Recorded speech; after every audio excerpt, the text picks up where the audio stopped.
প্রিয় শিক্ষার্থীবৃন্দ, আসসালামু আলাইকুম। আমি আজকে আপনাদের সাথে যে বিষয় নিয়ে আলোচনা করছি সেটা হচ্ছে আপনাদের যে introduction to poetry exam 2023 suggestion 2024 B honours in English literature part on national ইউনিভার্সিটির আন্ডারে যারা রয়েছেন তাদের জন্য কিছু কোশ্চেন রেখেছি এবং কিছু কোশ্চেন্সের অ্যান্সার, প্রতিটি কোশ্চেনের অ্যান্সার আমি করার চেষ্টা করব আপনাদের সাথে এবং প্রতিটি কোশ্চেন নিয়ে আলোচনা করব যাতে আপনারা লিখতে পারেন এবং ফ্রি হ্যান্ডলি লিখতে পারেন সেদিকে দৃষ্টি আকর্ষণ করব। চলুন আজকে আমি যে বিষয়টি নিয়ে আপনাদের সাথে আলোচনা করব আহ, সেটা হচ্ছে শেক্সপিয়ারের বিখ্যাত যে সনেট 18 সেটা নিয়ে। সেটার ফার্স্ট কোশ্চেন হচ্ছে, how does Shakespeare's glorify his friend in sonnet 18। এই সনেটটি আলোচনা করার পূর্বে একটু এর ডিটেলস আলোচনা করে নেই। অর্থাৎ বাংলায় যে সারাংশমূলক যে কথাগুলো সে কথাগুলো আমি আপনাদের সামনে তুলে ধরছি। আপনারা দেখতেও পাচ্ছেন যে শেক্সপিয়ার তার বিখ্যাত সনেট 18তে তার বন্ধুকে গৌরবময় বর্ণনা করেছেন এবং চিরস্থায়ী হিসেবে দেখেছেন। এই কবিতার মাধ্যমে শেক্সপিয়ার তার বন্ধুর সৌন্দর্য এবং গুণাবলীকে গ্রীষ্মের ঋতুর সাথে তুলনা করেছেন, তবে বলেছেন যে তার বন্ধু গ্রীষ্মের থেকেও সুন্দর। শেক্সপিয়ার মনে করেন গ্রীষ্মকালে সৌন্দর্য অস্থায়ী হলেও তার বন্ধুর সৌন্দর্য কখনো মেলান হবে না। কবিতায় তিনি বলেছেন বা বলা হয়েছে, গ্রীষ্মের তাপ ও অন্ধকারের বিপরীতে বন্ধুর সৌন্দর্য অবিচল ও অমর। সময়ের প্রবাহে সমস্ত কিছু ধ্বংস হয়ে গেলেও তার বন্ধুর সৌন্দর্য এবং মহিমা এই কবিতার মাধ্যমে বেঁচে থাকবে। শেক্সপিয়ার তার বন্ধুর চিরস্থায়ী স্মৃতি গড়ে তুলেছেন তার লেখনীর মাধ্যমে, যা কখনো পুরানো হবে না। কবিতায় বলা হয়েছে মৃত্যু তার বন্ধুকে ছিনে নিতে পারবে না, কারণ সে শেক্সপিয়ারের শব্দের মধ্যে বেঁচে থাকবে। শেক্সপিয়ার তার কবিতার মাধ্যমে তার বন্ধুর সৌন্দর্য ও মহত্বকে চিরকালের জন্য অমর করেছেন। এই সনেট শেক্সপিয়ারের বন্ধুত্ব এবং তার বন্ধুর প্রতি যে গভীর স্নেহের প্রতিফলন। কবিতার মাধ্যমে শেক্সপিয়ার নিজের বন্ধুকে পৃথিবীর সকল রূপ ও সৌন্দর্যের ঊর্ধ্বে স্থাপন করেছেন। প্রিয় শিক্ষার্থীবৃন্দ, এটা ছিল এই প্রশ্নটির সারাংশ উত্তর যেটা। এরপরে আপনারা নিজের ভাষাও লিখতে পারেন অথবা আমার এখান থেকেও লিখতে পারেন, অথবা আপনারা পড়ে নেবেন। কোশ্চেনগুলো লেখার ব্যাপারে ফার্স্টে দেবেন কবির ইন্ট্রোডাকশন, তারপর দেবেন ওই কবিতার প্রেক্ষাপটে কিছু বলবেন এবং তারপরে কবিতার ভিতরে কোন কোন লাইনগুলো যে কোশ্চেনটি করা হয়েছে সেই কোশ্চেনটির সাথে যায় সেই লাইনগুলো যদি উদ্ধৃতি করতে পারেন সবচেয়ে বেটার। এবং সেই উদ্ধৃতি লাইনের থেকে তার উত্তরগুলো তুলে নিয়ে আসার চেষ্টা করতে হবে। আমি এভাবে আপনাদের সামনে তুলে ধরার চেষ্টা করছি। ধরেন, how does Shakespeare glorify his friend in sonnet 18, এ হচ্ছে কবিতার কোশ্চেনটি। তাহলে এখানে ফার্স্টে কবি সম্পর্কে কিছু বলি, যে Shakespeare is one of the best poets and dramatist in English literature and Elizabethan period. Though he was a world famous dramatist, his poem alone would give him the foremost place. Shakespeare wrote 154 sonnets. He expressed his own feelings in his sonnets. এবার আসি, sonnet 18 is written, মানে sonnet 18 লেখা হয়েছে in the typical Shakespearean যে form, Shakespeare যে আদর্শগত form, three কোয়ার্টারিয়ান্সে লেখেন and a কাপল্ট, একটা কাপল্টে থাকে, having 14 lines of iambic pentameter ending in a rhymed couplet, এবং সর্বশেষ একটা ছন্দের যে কাপল অর্থাৎ ছন্দ থাকে। Shakespeare wrote his sonnets in the memory of his beloved friend W H. চলুন, এটা গেল ফার্স্টে দিয়েছি কবির সম্পর্কে একটু বর্ণনা। তারপরে কবিতাটা কীভাবে লিখিত হয়েছে, কোন পদ্ধতিতে লেখা হয়েছে সেটা বলা হয়েছে। এরপরে কবিতায় অরিজিনাল কী ইন্ডিকেট করেছেন, memory of his beloved friend. এবার চলুন কোশ্চেনের সাথে এই যে কবিতার, সেই কবিতার যে একটা ধারাবাহিক যে মিল সেটা দেখার চেষ্টা করি। The poem starts with a flattering question, মানে একটা তোষামোদী কোশ্চেন দিয়ে শুরু করছে যে, shall I compare thee to a summer's day, তোমাকে কি আমি গ্রীষ্মের একটি দিনের সাথে তুলনা করতে পারি, বন্ধুকে বলছে। দ্য পয়েট বিলিভস, মানে শেক্সপিয়ার এখানে বিশ্বাস করেছিলেন, his friend is more lovely and more temperate than a summer's day, মানে গ্রীষ্মের একটি দিনের চাইতেও তার বন্ধু অনেক বেশি সুন্দর। এটা কবি এখানে বিশ্বাস করেন। Shakespeare lists some negative things about summer, মানে সামার সম্পর্কে, গ্রীষ্মের সম্পর্কে শেক্সপিয়ার কিছু নেগেটিভ থিঙ্কিং রয়েছে, অর্থাৎ গ্রীষ্ম দিনগুলোকে সে মানে কম গুরুত্ব দিয়েছেন তার বন্ধুর ভালোবাসার কাছে। He feels summer is short lived and too hot, the raw winds that blow in the summer destroy the beautiful blossoming birds. However his friend has beauty.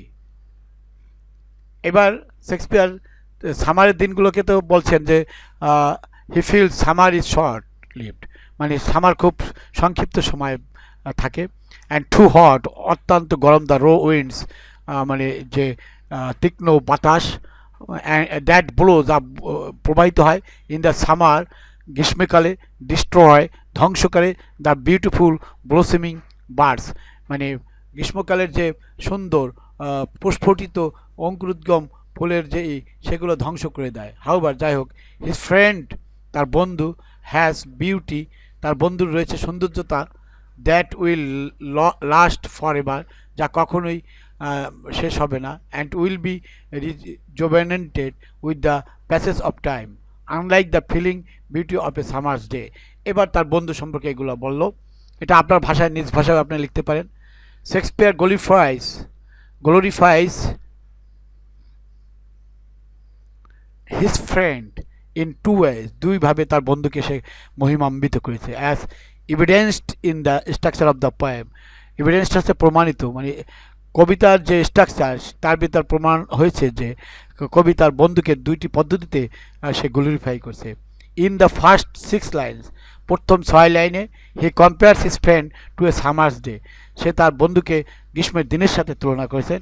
And explains, এবং এটা বর্ণনা করেছেন, how summer is less perfect and desirable, মানে তার সামারের দিনগুলো কতটা মানে তার বন্ধুর চাইতে মানে পারফেক্ট এবং ডিজারেবল চাইতে, বন্ধুর যে চাওয়া, বন্ধুকে যে চাওয়া তার চাইতে অনেকটা কম, মানে সামার্সের day, which glorifies the nature of his friend.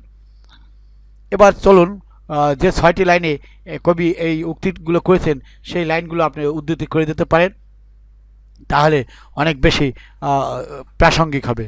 যেমন, shall I compare thee to a summer's day, thou art more lovely and more temperate, rough winds do shake the darling birds of May, and summer's lease hath all too short a day, sometime too hot the eye of heaven shines, and open is his gold complexion dimmed. হ্যাঁ, এখানে এখন এই কবিতার লাইনগুলো একটু বর্ণনা করেন। যে summer is too short a season, its days subject to low winds, ছোট ছোট লাইনে, সামার ডেজ আর sometimes too hot, and frequently the sun is dimmed by clouds or inclement weather. It suggests Shakespeare's friend, however, is more lovely and more temperate. Metaphorically, then, we could infer that Shakespeare's friend is a pleasant person with a temperate nature, reliable and trustworthy, or not given to emotional outbursts or dark mood.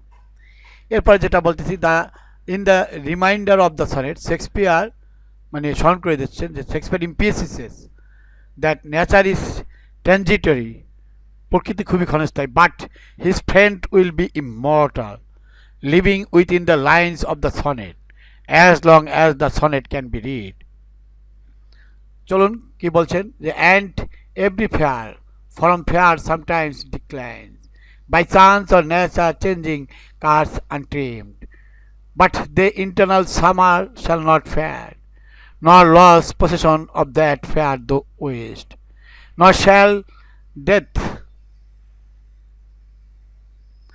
brag though wander in his shade, when in internal lines to time the ghost, so long as man can breathe or eyes can see, so long lives this and this gives life to thee.